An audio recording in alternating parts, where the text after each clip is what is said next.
So stay tuned. Let me tell you how I did this. I saved probably over $500. Apologize for the lighting. It's July, and of course the day I decide to film this, it is overcast, cloudy, with a chance of rain. And I don't know if you can pick, I've done some of this, so I don't know if you can pick all this up or not.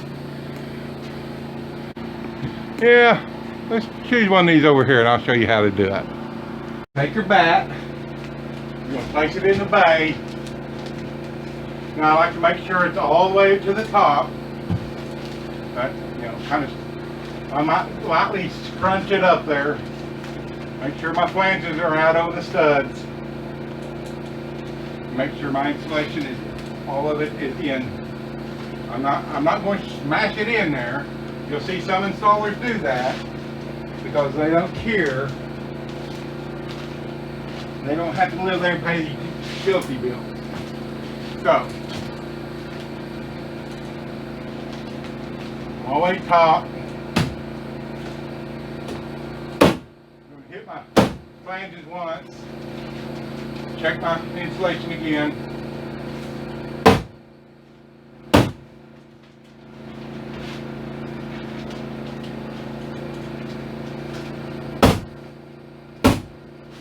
Just like that. You want to staple your flanges all the way down. Now some installers, they only put 1 or 2 staples in.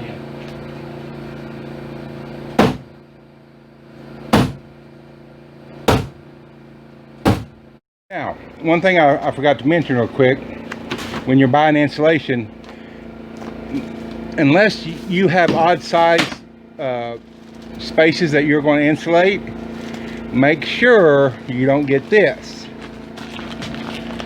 These are R13 faced for 2x4 walls, 3.5 inches thick, 15 inches wide, but 32 feet long. This whole roll is one long roll. Now, you use that if you have, say, 6-foot walls or something like that. You can cut this to your own length. But if you're doing this whole thing and you got to cut all these at 8 foot, it is a pain in the butt. So that's why you want to buy, if you're doing 8-foot walls or near 8-foot walls like I am, you want to get the batts. Okay, you can see I got started on the ceilings. Still, like, I got almost half. Now I'm using unfaced here for basically one reason. Watch out for falling staplers. A roll of faced R30 is nearly $100 at Lowe's or Home Depot. This is the same amount of insulation, R30, unfaced, and I picked it up for $30 a roll, or $35 or $35 a roll. So I'll do all this with 2 rolls, and it's going to cost me $60 as opposed to $200 just for the sealant. So that's why I'm doing that. It's a pain in the butt because I was going to pick up some air conditioning duct strapping, you know, the 1.5 inch web strapping from Lowe's this morning when I left town to come out here, and I forgot. And Lowe's is about an hour away, and I wasn't about to drive another hour back. So I found some painter's tape, and what I'm having to do is staple the ends, let them hang down, put my batt in there, bring them across, and staple the ends there. Otherwise, if you see this one over here, the tape will eventually just let loose and fall down. Luckily, I've got that stapled and that stapled. So, yeah, it's a pain in the butt, kinda. But as soon as I put my ceiling covering on, and I haven't decided what I'm going to do yet, because this blue tape is temporary until I put my ceiling covering on. So, I'm going to now let me show you this. I've been battling low back pain for the last 2 weeks. You see how the ceiling comes across, it hits here. This is about 16 inches, I think, if I remember right, from here to here. So I've got a little slope right here. So I'm having to cut. I could not find any 24-inch wide R13 to go up in there. Those are 2x4s, by the way. So I've got my baffles in there, and what I'm doing is taking my excess R13, and instead of putting it in there, because it would only go 15 inches wide, what I'm doing is turning it sideways and cutting my 23-inch piece, and it comes up about 15, and it's been working out fine, as you can see right there. Cut it long so I'd have something stapled to.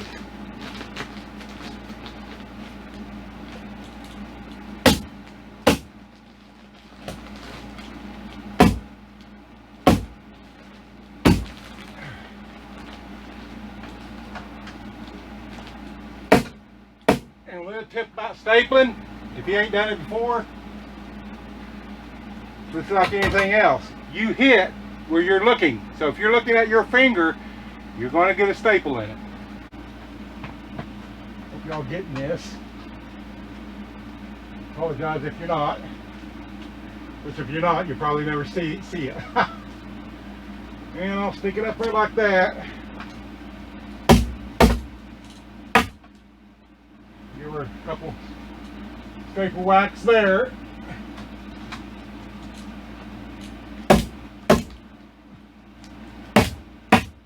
That's it. Well, it's getting late. I don't know if you can see. I got her all done. Run out of painter's tape back here, and luckily there was some brown strapping tape on the rolls of insulation. I pulled off and used those. Made a small miscalculation. I don't know if y'all can see these gaps. This is short. I'll use another strap to hold this one up. But there's gaps right there, which is fine. I have plenty of batt. I'll just cut me some 4-inch wide strips and put in there. But in the meantime, it kind of worked out because this will allow me to run my wiring up. The cord for the truss is right in there, and I'll just be able to run my wiring up through the top plate over, and then from there any place I really want to. So yeah, I got a couple more run out staples, but I'm pretty much done with insulating. So it's really easy. If had this been bad insulation, it'd been easier. But when I'm saving 60 bucks a roll, I'll take a little extra effort. So anyway, this is how you insulate an off-grid cabin. Oh, got her all insulated. Got my bed in. Now this bed is what's taking the place of my bathroom and shower. It's roughly the same size as my bathroom shower would have been, but with my back the way it is, I said, you know what, eventually I'm going to put a 32-inch door right there going leading to the outside. I said, you know what, I'd rather have my queen size bed than and go outside, and later on down the road I'll add on and put a bedroom and bath and shower out back. So that's my here's my rustic off-grid dining room table. Follow me for more off-grid rustic ideas. So yeah, that'll work for right now. This air conditioner, I'm loving it. It was about 94 today. You see I had it set on 73 several times. It shut off because it got down to 73 in here and shut off. Now tonight I sleep around 68, so we'll see if we can get down to 68 tonight. So anyway, roughly right now that's it. Like I said, this will be my first night in the cabin. Gonna look forward to it. It is so amazingly quiet out here, except for the generator, and you can't hear the generator. When that thing, I mean, the generator and the air conditioner are so quiet. So anyway, I just want to let you see how I got it set up for the first night. I wasn't planning on moving anything in, like my bed, until I had the wall coverings on, ceiling on. But as it turns out, you know, as you know, you got things, same with friends, and you can tell that you're beginning to wear on them. So besides, you know, they lived in apartments, and I just don't see how people do that. People above you making noise, people on each side of you making noise, people all hours coming and going. It's just not my, I'm not wired for that. I'm not wired for that. So anyway, hey, like and subscribe. Alrighty, you want to know how I insulated this off-grid cabin for right around $200. Okay, how did I insulate that cabin 12 by 24 for actually just less than $200? If I'd went to Lowe's, Home Depot, Menards, someplace like that, and bought the batt insulation for retail, it would cost me just a little over $600.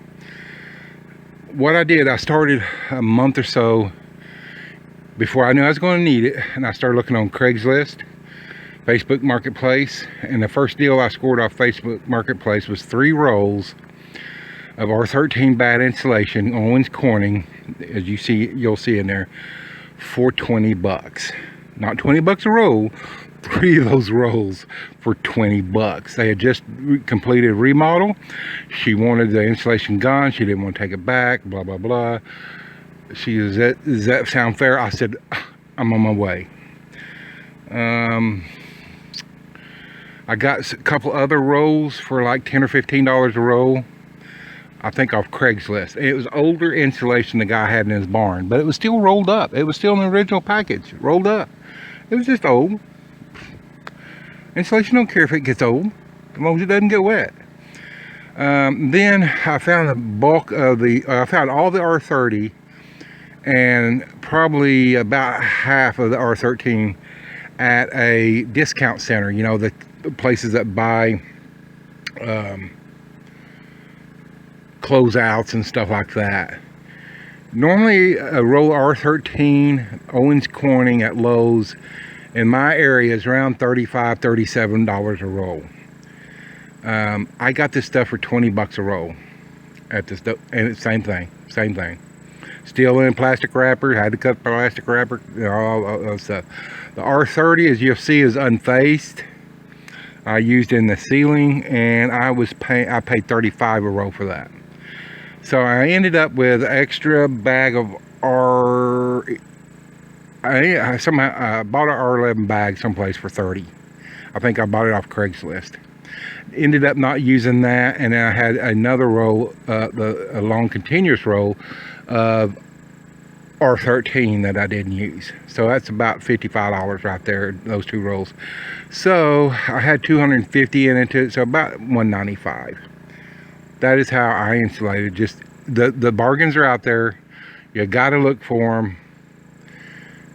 And my cheapest I got bid to blow this with closed cell foam was $1,300. And I'm telling you now, the difference is not worth it. Not in a small building. I hear some people, well, I'm going to have my old closed cell foam, it's going to be so efficient. This thing here, if you insulate it right with batt insulation, fiberglass, is going to be very efficient. The price difference between $200 and $1,300, because you're not going to find discount on closed cell foam insulation and installer. It would take me years, probably 10 years to pay that back. As little as energy I use here. So it just wasn't worth it. Yeah, it'd be neat to talk about and all that stuff, but it just wasn't worth it. So do your research, start early, look for, I don't know what made me think look on Craigslist or Facebook Marketplace for insulation, but I did, and when I did, I started finding it. And a lot of it was stuff left over from people's other remodels. And I found all kinds of stuff there. So when you think about building materials, go to Craigslist, go to Facebook Marketplace, look at the discount centers around you, save yourself some money, put it into solar or something else.